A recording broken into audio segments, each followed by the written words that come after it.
اعوذ باللہ من الشیطان الرجیم بسم اللہ الرحمن الرحیم.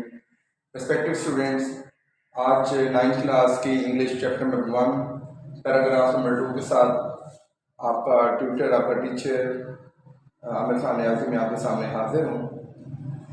ڈیئر اسٹوڈینٹس، کل والا پیراگراف ہم نے پیراگراف نمبر 1 پڑھا تھا، تو امید ہے وہ آپ نے ریوائز کر لیا ہوگا اور اس کو یاد کر لیا ہوگا. اگر کوئی مشکل ہوگی تو آپ کمنٹ میں مجھے ضرور بتائیں گے، اور اس کو ورڈز میننگ جیسے میں نے طریقہ کار بتایا تھا اس کے جو ہے نا ورڈ ٹو ورڈز اس کو یاد کریں، اور پھر آپ اس کا بامحاورہ ترجمہ یاد کریں، اور پھر اس کو بار بار پڑھیں، ود ایکسن پڑھیں اور اس کو پھر لکھیں. آج پیراگراف نمبر 2 ہے، ہمارا لیکچر نمبر ہمارا 2 ہے. جو بھی لیکچر آپ کا مس ہو جائے تو آپ اس کو جو میں یہاں پہ لنک شیئر کروں گا، ٹھیک ہے، آپ نے وہاں سے یا پھر جو ہے نا یوٹیوب سے ایڈس گرامر اسکول ہے وہاں پہ آپ نے جو ہے نا اس کو رائٹ کرنا ہے، تو آپ کے سامنے چینل جو ہے وہ آپ کو مل جائے گا. تو ڈیئر اسٹوڈنٹس، ہم شروع کرتے ہیں دوسرا پیراگراف. سب سے پہلے اس کے ورڈ میننگ دیکھتے ہیں. سب سے پہلا ورڈ ہے پوزیسڈ. پوزیسڈ ورڈ پوزیشن سے ہے، جس کا مطلب ہوتا ہے مالک ہونا، ملکیت سے ہے، اونرشپ سے ہے، ٹھیک ہے.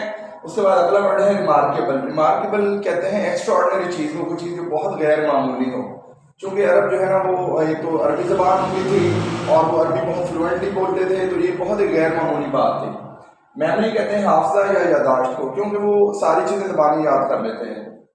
اس کے بعد ایلیکوینٹ کہتے ہیں فصیح و بلیغ. فصیح و بلیغ کا ریسپیکٹڈ اسٹوڈنٹس، ڈیئر اسٹوڈنٹ، مطلب ہوتا ہے فصیح و بلیغ، جو بولنے میں مہارت رکھتا ہو، فلوئنسی، ٹھیک ہے، جو خوش رواں ہو، خوش حال ہو، خوش گفتار ہو، جو وہ اچھا بولتا ہو، ٹھیک ہے.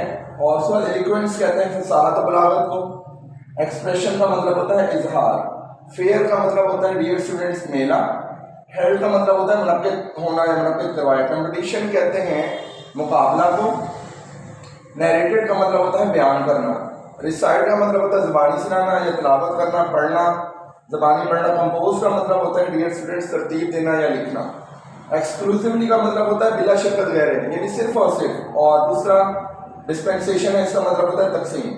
میں ایک مرتبہ پھر ڈیئر اسٹوڈنٹس آپ کو ریوائز کروا رہا ہوں. 9th class P T P کی English chapter number 1 the saviour of mankind کا پیراگراف نمبر 2. سب سے پہلا ورڈ ہے پوزیسڈ.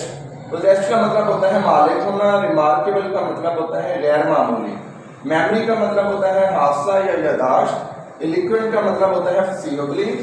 ایلیکوینس کا مطلب ہوتا ہے فصاحت و بلاغت. ایکسپریشن کا مطلب ہوتا ہے اظہار. فیئر کا مطلب ہوتا ہے میلہ. ہیلڈ کا مطلب ہوتا ہے منعقد کروایا. کمپٹیشن کہتے ہیں مقابلہ کو. نیریٹڈ کا مطلب ہوتا ہے نیریٹ سے ہے مقابلہ کرنا، بیان کرنا، سوری. ریسائٹ کا مطلب ہوتا ہے تلاوت کرنا، پڑھنا. کمپوز کا مطلب ہوتا ہے ترتیب دینا. ایکسکلوسیولی کا مطلب ہوتا ہے صرف اور صرف، اور ڈسپینسیشن کا مطلب ہوتا ہے تقسیم. ڈیئر اسٹوڈنٹس، یہ میں نے آپ کے سامنے اس چیپٹر کی جو پیراگراف نمبر 1 چیپٹر نمبر 1 ہے، پیراگراف نمبر 2 ہے، اس کی ٹرانسلیشن میں نے آپ کے سامنے لکھ دی ہے. اب میں انگلش پڑھوں گا اور ساتھ ساتھ آپ کو ٹرانسلیشن کروا دوں گا. تو ڈیئر اسٹوڈنٹس شروع کرتے ہیں. بسم اللہ الرحمن الرحیم. The Arabs possessed a remarkable memory and were an eloquent people. عرب کے لوگ غیر معمولی یادداشت یا حافظہ کے مالک تھے اور بہت ہی فصیح و بلیغ لوگ تھے. Their eloquence and memory found expression in their poetry. ان کی فصاحت و بلاغت اور یادداشت کا اظہار ان کی شاعری میں پایا جاتا ہے یا ان کی شاعری سے ملتا ہے. Every year a fair was held for poetical competition at Aqaz. ہر سال عکاظ جو مقام پر شاعری کے مقابلے کا میلہ منعقد ہوتا تھا. It is narrated that Hamad said to Caliph Walid bin Yazid, I can recite to you for each letter of the alphabet 100 long poems without taking into account short pieces. یہ روایت ملتی ہے کہ حماد نے خلیفہ ولید بن یزید سے کہا میں تمہیں 100 طویل نظمیں انہیں مختصر کیے بغیر یا انہیں چھوٹے حصوں میں یا چھوٹے پیراؤں میں یا چھوٹے ٹکڑوں میں تقسیم کیے بغیر حروف تہجی کے ایک ایک حرف کی طرف پڑھ کر زبانی سنا سکتا ہوں. And all of that composed exclusively without before the promulgation of Islam. اور یہ سب کی سب اسلام کے نافذ ہونے سے پہلے، اسلام کی اشاعت سے پہلے صرف شاعروں کی ترتیب دی ہوئی ہیں. It is no small wonder that Allah Almighty chose this Arabic language for His final dispensation and the preservation of His word. یہ کم حیرانی کی بات نہیں کہ اللہ قادر مطلق نے اس عربی زبان کو اپنے آخری پیغام کی تقسیم اور حفاظت کے لیے منتخب فرمایا. ڈیئر اسٹوڈنٹس، میں آپ کو یہ پیراگراف ایک مرتبہ پھر ریوائز کروا دیتا ہوں. کوشش کریں جس طرح جو ہے فلوئنسی کے ساتھ آپ پڑھ سکتے ہیں. ورڈز میننگ پہلے لرن کریں، پھر ورڈ ٹو ورڈ پڑھیں، پھر اس کی ٹرانسلیشن کریں اور اس کو انڈرسٹینڈ کرنے کی کوشش کریں. رٹا مت لگائیں. جب آپ انگلش کے ورڈز کی سمجھ آنا شروع ہو جائے گی تو پھر بامحاورہ ترجمہ خود بخود آپ سے بنتا جائے گا. شروع کرتے ہیں دوبارہ اس کو میں ریپیٹ کروا رہا ہوں. The Arabs possessed a remarkable memory and were an eloquent people. عرب کے لوگ غیر معمولی یادداشت یا حافظہ کے مالک تھے اور بہت ہی فصیح و بلیغ لوگ تھے. Their eloquence and memory found expression in their poetry. ان کی فصاحت و بلاغت اور یادداشت کا اظہار ان کی شاعری میں ملتا ہے. Every year a fair was held for poetical competition at Akaz. ہر سال آغاز کے مقام پر شاعری کے مقابلے کا میلہ منعقد ہوتا تھا.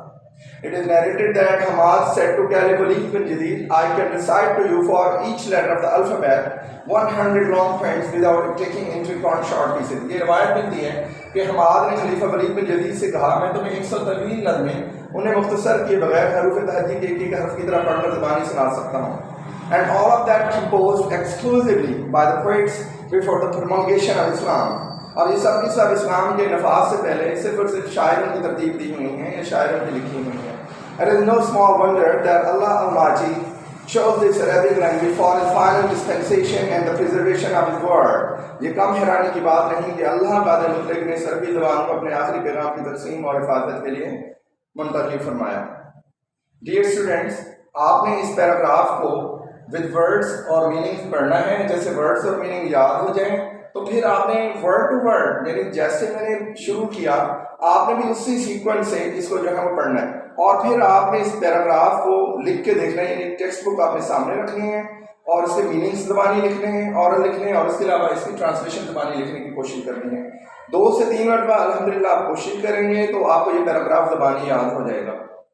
ڈیئر اسٹوڈینٹس، محنت جو ہے وہ اولین شرط ہے. کوئی بھی کام جو ہے آپ چاہتے ہیں کہ وہ آپ کو ہو جائے تو محنت اس کے لیے اولین شرط ہے. محنت میں عظمت ہے. وہ لوگ جو محنت کرتے ہیں وہ انشاءاللہ ضرور کامیاب و کامران ہوتے ہیں. تو ایسے اسٹوڈنٹ جو یہ سمجھتے ہیں کہ انگلش ان کے لیے مشکل ہے تو الحمدللہ ثم الحمدللہ جو ہے جیسے میں نے یہ پیراگراف آپ کے سامنے زبانی پڑھا تو ایسے آپ بھی بارہا ریپیٹیشن کی کوشش سے جو ہے نا الحمدللہ کر سکتے ہیں. اس کے علاوہ ڈیئر اسٹوڈنٹس، جو اسٹوڈنٹس یہ سمجھتے ہیں کہ وہ انگلش میں تھوڑا ویک ہیں تو میں نے اپنی جو اسپوکن انگلش ہے اور انگلش کمیونیکیشن انگلش جو جتنے بھی ٹینسز ہیں یا گرامر ہوگی اس کا میں نے آغاز کر دیا ہے. کل میں نے پہلا لیکچر اپلوڈ کر دیا ہے.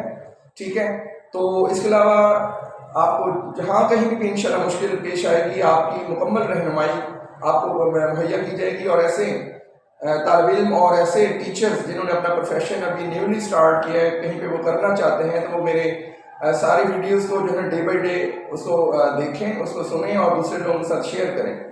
اور جنہوں نے ابھی تک میرے چینل کو سبسکرائب نہیں کیا تو وہ میں ابھی لنک شیئر کر دوں گا.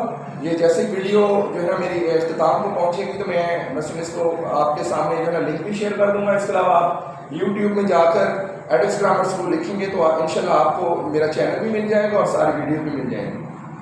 آمین. Thank you very much. بہت شکریہ.